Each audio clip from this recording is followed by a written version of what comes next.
Hi everyone, I'm Albert Larky.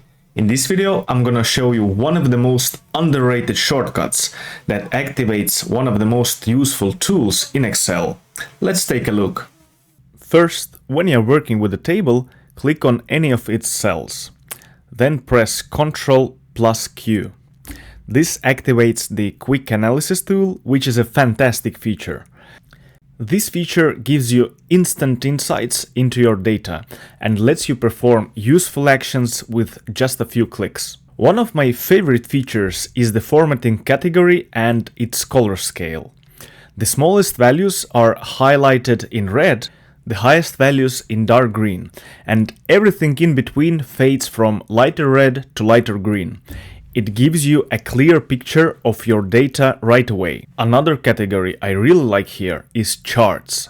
For example, a clustered column chart instantly shows you what the data represents and its dynamics. The next category is totals. You can quickly sum, average, or count numbers, which saves time compared to writing formulas. Actually, a lot of time. And last but not least, my favorite feature is the Sparklines category. A simple line sparkline helps you understand data dynamics in a small visual graph. Column sparklines also work great to show quick trends. If you like this video, give it a thumbs up and subscribe to my channel. This channel is going to have lots of useful content. Thank you and take care.